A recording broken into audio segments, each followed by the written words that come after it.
As a senior, I'm very happy that the name of this group is Seniors for Climate Action Now. Nothing could be more urgent or more important. And of course, I think as many of us know, nuclear is probably the slowest and costliest approach to addressing this problem. In fact, it amounts to kicking the can down the road when so much can be done in a single season or a couple of seasons by investing in energy efficiency measures and renewable energies. But I hope that my presentation tonight, which is going to be dealing with some very basic information, will be helpful for a broader discussion.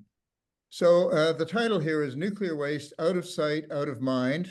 I might say that we should emphasize out of mind, because it seems sometimes that what we're doing is not very mindful. I'd like to begin by observing the significance of the date, August 6. How did Canada get involved in the nuclear issue in the first place? Well, in 1943, there was a meeting in Quebec City between Prime Minister Mackenzie King, President Roosevelt, and Prime Minister Churchill of Britain, signing a secret agreement to cooperate in building the world's first atomic bombs. And the reason why Canada was involved was because Canada had access to uranium, which is the essential raw material of all fission technology. Uranium is the only material found in nature that can be used to build an atomic bomb or to fuel a nuclear reactor. And here is the result of a single uranium bomb on the city of Hiroshima. Just one bomb. Imagine the devastation. And I'm told that these small bombs are not made anymore. Virtually all the bombs that are made now are far more destructive than this one. Canada became one of the largest producers and exporters of uranium. This is a clip from a nuclear map that my friend and I made. And it all started way up in Great Bear Lake in the Northwest Territories, the ancestral home of the Satu Dene people. And it actually started in 1931 because of a radium mine. At the time that this radium mine was built, there was no use for uranium, as uranium had not been discovered to have energetic properties. So radium was being mined for a variety of purposes, both ill thought and well thought. Even back then in 1931, it was well known that radioactive materials are extremely dangerous. This is a report from the Department of Mines pointing out that lung cancer, bone necrosis, and rapid anemia are possible diseases due to the deposition of radioactive substances in the cell tissue or bone structure of the body. So it was already well appreciated that this is extremely dangerous material. In fact, Henri Becquerel discovered radioactivity back in 1896, and he discovered that both uranium ores and thorium ores are naturally radioactive. In fact, a lump of a rock containing uranium or thorium gives off emanations, atomic radiation, which cannot be seen with the naked eye, but if you put it in a cloud chamber, you can see these emanations coming off. And the amazing thing is that this rock would be giving off this energy 24 hours a day, 7 days a week for millions of years without diminution at all, without any noticeable diminution. And the idea that an inert rock, apparently inert rock, would give off such amazing amounts of energy was astonishing, and nobody at first understood at all where it was coming from. It was calculated, however, that if the energy that's given off over 1 million years could be given off at once, that the energy would be enough to destroy the Earth. But at that time, there was no trigger because radioactivity cannot be slowed down, speeded up, or stopped by any method known to science. What basically happens with radioactive materials is that the atoms are unstable. They undergo a sudden explosion or disintegration, and the unit of radioactivity is measured in disintegrations per second. At the moment it disintegrates, that's when subatomic shrapnel is given off, usually called alpha, beta, and gamma radiation. Collectively, these are called atomic radiation, and they're very damaging to living cells that might be nearby. And those crippled cells, if they're able to reproduce, which in many cases they would not be able to, will oftentimes develop into an abnormal fashion, thereby producing diseases of different kinds, particularly different forms of cancer. And if they were reproductive cells like eggs or sperm, they could result in genetically damaged offspring or great offspring or great-great offspring. Marie Curie discovered that it wasn't just uranium that was radioactive. When she extracted uranium from that ore, she discovered that the crushed rock was actually about 6 times more radioactive than the uranium itself. And in this way, she identified 2 brand new, highly radioactive elements called radium and polonium. At that time, it was unknown, but these are natural disintegration byproducts of the uranium atoms. When the uranium atoms disintegrate, they don't disappear, they actually change into a different element.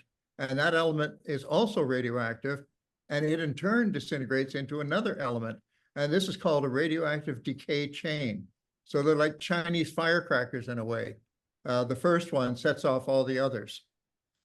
Now, it was soon found that radium is a deadly substance. By 1920, it was known that these young teenage girls who were painting dials to make them glow in the dark using radium paint suffered a variety of horrible diseases. Many of them died from fatal anemia, and some of them, then there was an epidemic of bone cancer among them. And later on in life, there was an epidemic of head cancers. So the radium was deposited in the bones, replacing calcium. And those radium atoms, when they disintegrate, they turn into atoms of radon gas. And the radon gas was carried by the bloodstream to the head and caused cancers in the head. Of course, radon gas was soon found. By the 1930s, it was very well documented that thousands upon thousands of miners had been dying from radon gas exposure for actually centuries.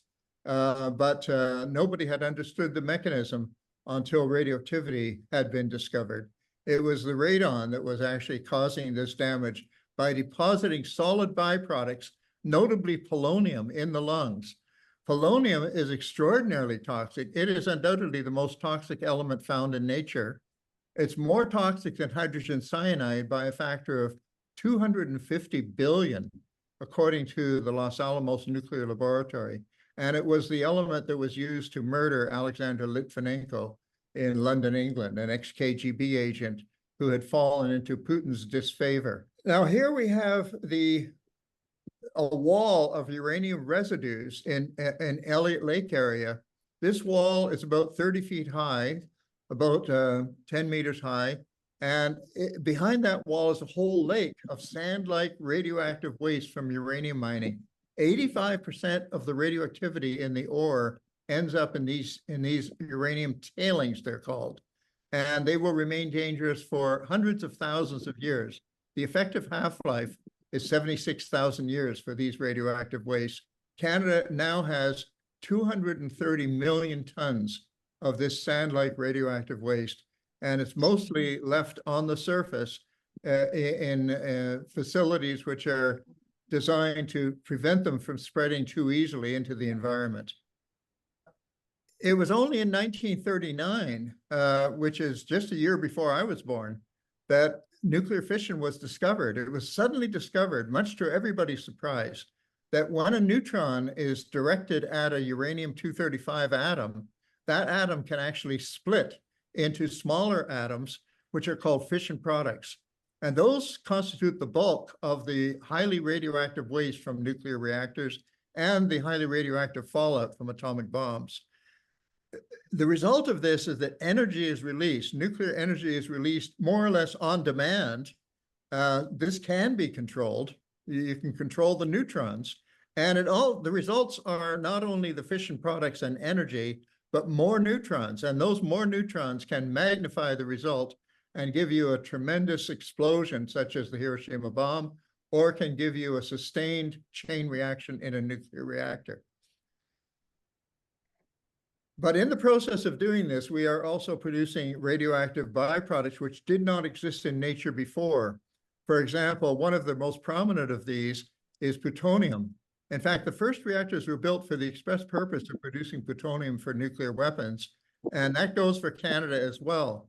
This is a bronze plaque at Chalk River commemorating the start of Canada's first nuclear reactor on September 5th, 1945, less than a month after the Hiroshima bombing. And it was originally part of a plan to produce plutonium for nuclear weapons. It was a precursor of the powerful NRX reactor that was built at Chalk River. And that reactor was actually copied by India and by Israel, both of whom used it to produce plutonium for atomic bombs. Meanwhile, we in Canada did not use it to build our own nuclear bombs, but we sold the plutonium to the Americans for them to make nuclear bombs. So for 20 years after the end of the World War II, almost all of the uranium and most of the plutonium produced in Canada was sold for bombs. Then in 1965, Prime Minister Pearson said, henceforth, nuclear materials will only be sold for peaceful purposes. This is how much plutonium is needed. It's only a glass paperweight, but it's created to the exact size of the plutonium ball that was used as a nuclear explosive in the Nagasaki bomb. It's about 6.2 kilograms. Imagine, that's enough to destroy a city. And each nuclear reactor produces several bombs worth every year. Plutonium is also used in the more powerful H-bombs, the thermonuclear bombs, because you need to start the H-bomb with a plutonium trigger, a small fission explosion to get the temperature up to 100 million degrees, where fusion can take over and give you the much larger blast from a fusion reactor. Now, here in Canada, we decided to go a different route. We decided not to build nuclear weapons ourselves, but to use it for peaceful purposes. And so we produced CANDU fuel bundles to serve as fuel in CANDU reactors. These reactors, like all reactors, still produce plutonium, but that plutonium is not necessarily going to be used for any particular purpose, whether military or civilian, unless down the line somebody decides that they want to use it. Because plutonium has a 24,000-year half-life, which means it's going to be around once we make it. It is going to be around for millennia. And God knows whose hands it's going to fall into in that period of time. But one of these CANDU fuel bundles made of natural uranium can be handled safely before it's used. But once it's been used, it'll kill any human in less than a minute. Just by standing a meter away from it, you'll be getting a deadly dose of radiation in about 20 seconds. A CANDU reactor works in such a way that the reactor core is where the fuel is. That's where all these artificial elements, artificial wastes are being created. But the fuel bundles do leak. And so all of the piping system that goes up to the steam generator where steam is produced, all of that gets contaminated with small amounts of radioactive waste materials that get transferred and deposited on the pipes. And this leads to what's called decommissioning waste. When you decommission a nuclear reactor, you can't reuse the steel and the concrete. You have to bury it as radioactive waste. It's the ultimate in throwaway society. That material cannot be recycled for commercial uses. So the extreme lethality of a freshly removed fuel bundle is such that a person standing within a meter of it would die within an hour, but it also contains hundreds of new radioactive materials. Those are the fission products mostly, and a few other things as well called actinides. The fuel is so hot after it comes out of the fuel because of the radioactivity. The radioactivity alone, the radioactivity of the elements that are popping, that are disintegrating, is so great that it will cause a meltdown of the core of the reactor if not cooled.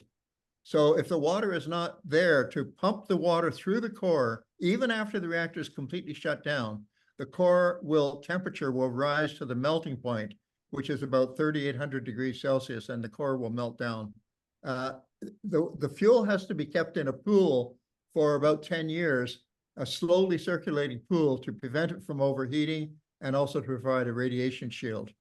Here's a partial list of the materials that are created inside every fuel bundle, and it's inside every nuclear reactor during normal operation. You will notice that as we go through this list, these are all newly created radioactive materials, most of them never found in nature before nuclear fission was discovered. And you'll notice that here we have on this particular page down about halfway, we have the plutonium isotopes. Those are plutonium isotopes, also not found in nature. They are the essential ingredient of most of the world's nuclear arsenals. This list of 211 radionuclides is by no means complete. So here we have the radioactive waste. And radioactivity is a form of nuclear energy that cannot be shut off, as I previously mentioned. That's why we have a nuclear waste problem. We have to keep it out of the environment of living things for tens of millions of years, literally. Now, for the first 30 years, nobody knew that outside the nuclear industry, political decision makers and the general public did not know there was a problem of nuclear waste. They were told that nuclear power is a clean technology, and they assumed that meant problem-free. They assumed that meant no poisons created. But in fact, that was not true. The waste produced by a nuclear reactor is by far the most toxic waste produced by any industry on Earth. But the industry simply failed to tell people about it. And so it was only in the mid-1970s that this problem really came to light with a thud, or with a blare, you might say. And from that point on, in North America, there were no new reactors built until very recently, because it really brought the whole industry to a screeching halt. In fact, there was a Royal Commission on Electric Power Planning in Toronto, which published a book called A Race Against Time, and they gave a kind of an ultimatum. They said, you have to solve the waste problem, or else you have to stop nuclear growth. There can't be more reactors built. In fact, the first reactors would not have been built had they known ahead of time that the problems that it was going to entail. They were simply, you might say, bamboozled. So another 25 years after that, the government of Canada tried to deal with this. They had a Canadian-Ontario agreement with $750 million in a 15-year research effort to verify geological disposal in an underground research laboratory. Then there was a 10-year environmental assessment panel called the Seaborne Panel, and they concluded that what Canada needed was a truly independent waste agency that was not connected to the nuclear industry or the promotional aspects of the government of Canada. The government of Canada, however, decided not to accept that recommendation. They put it right back in the hands of the waste producers, and that's the Nuclear Waste Management Organization, which is owned by the utilities that produce the nuclear waste. And of course, because of the ultimatum I mentioned, we had a conflict of interest, because the industry sees it as primarily a public relations problem for them, in the fact that they will not be able to build more reactors if they can't at least give the appearance of having solved the problem. Meanwhile, Nobel Prize-winning physicists, among others, were saying that if a problem is too difficult to solve, you can't claim it's solved just by pointing to all the efforts made to solve it. And it is our opinion that this problem remains an unsolved problem. The same thing happened in California when California in 1976, around the same time, passed a law against building any more nuclear reactors until the nuclear waste problem has been verified to be solved. And that law is still on the books, and it still is preventing any more nuclear reactors from being built in California. And the commissioner, Emilio Veronini, who was given the job of looking into the fact of whether there is or is not a safe method for disposal, conducted 2 years of hearings and concluded that excessive optimism about the potential for safe disposal has caused the backers of nuclear power to ignore scientific evidence. That's the real crux. You have to weigh scientific evidence against essentially engineering euphoria. Because in fact, we have no way scientifically of knowing that if we put a material in one position, that it will stay there for the next 10 million years. And science just does not have the ability to make those kind of predictions. They don't even have the ability to test the software that's used to make those predictions. How do you test the software over such timeframes? So the result is that we now have these nuclear wastes being put into dry storage facilities, which weigh 60 tons empty and 70 tons full. So 10 tons of fuel require a 60-ton container. And that's because it's so radioactive, so intensely radioactive, and so very dangerous. We need to prevent any damage to the fuel, any further damage to the fuel bundles, because they do leak. That's how the radioactive materials got into the cooling water of the reactors in the first place. So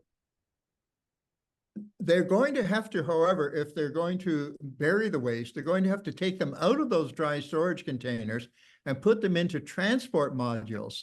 Nobody knows exactly how this is going to be done, whether it's going to be done underwater or whether it's going to be done in the air.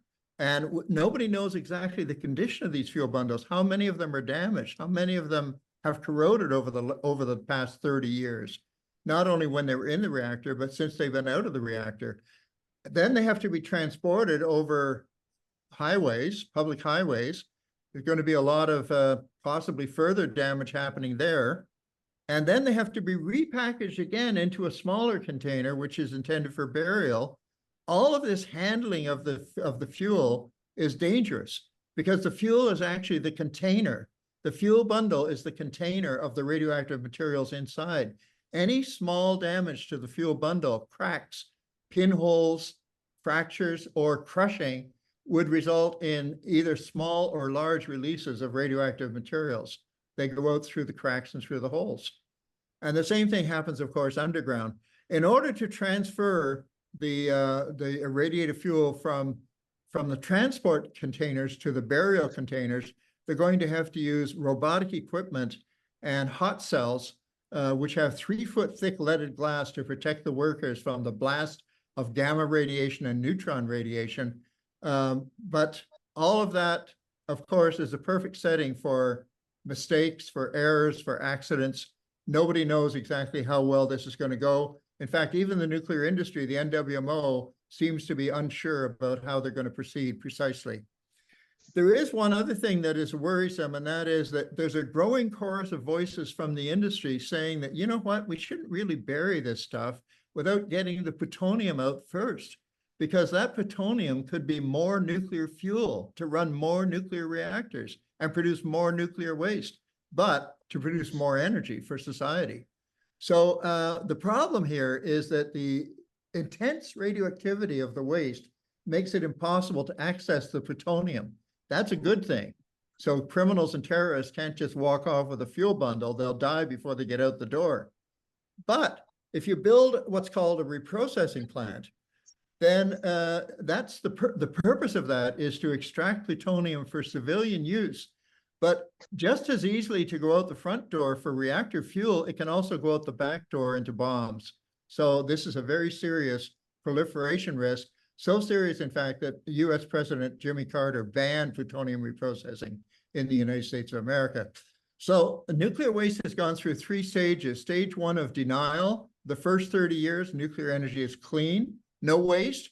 Stage number 2, wishful thinking. Oh, we have a solution. We bury it and forget it. And stage number 3, which is from 2010 to the present, we cannot afford to forget it. Increasingly, nuclear scientists are realizing that there have been failures. There have been 3 deep geological repositories for lesser radioactive waste, low-level and intermediate-level radioactive waste, that have suffered serious failures. 2 of them in Germany and 1 of them in Carlsbad, New Mexico. The one in Germany is resulting in $5 billion being spent to bring the waste back up to the surface again because it's leaking into the groundwater and into the surface waters. It's about 700 meters deep, and it's a fiasco. The German government has admitted that it's a complete mistake. We simply don't know what's going to happen when we start putting this stuff down there and walking away from it. So the International Joint Commission has even seen, in 2020, they issued this statement. They seem to see the writing on the wall. Given the likely long-term lack of off-site repositories for radioactive waste in Canada and the US, what impact will this have on decisions about where and what methods to use for the long-term storage? It's quite possible and quite even likely, I would say, that the 2 sites that NWMO has currently identified, the one in South Bruce and the one up north of Lake Superior near Ignace, they may come up empty-handed. It may be that neither one of those sites will accept the waste, in which case we're back to square one again. We can no longer continue to ignore the problem. But you know what? Even if they had a site and were able to put the waste underground, as long as they continue running reactors, they're not going to make the surface any safer, because all the waste that's in the current reactors that are operating, plus the waste that is stored for 30 years beside those reactors, is still going to be there. They can't move the waste until it's 30 years old. So it means that the surface is not going to be made any safer by putting the older stuff underground anyway. And our organization has come to the conclusion it makes no sense to even talk about a permanent solution until they stop making the waste. As long as you're making the waste, there definitely is no solution. But the Anishinaabe Nation made an alliance with the Iroquois caucus and issued a joint statement in May 2017, which had some very insightful observations. The first one is that the stuff is too dangerous to be abandoned. It would be irresponsible to abandon it. The second one is it should be monitored and retrievable at all times so that we can make repairs, so that we can repackage things if they do start leaking. The third thing is more packaging and repackaging, and it must be much more robust than it is at present. Fourth, away from major water bodies. And fifth, there should be no transport that isn't fully consulted with the communities which it's being transported through, and until there is complete agreement that it will be safer where it's going than where it's coming from. It's probably safer to leave it where it is than to move it over public roads up to a remote community.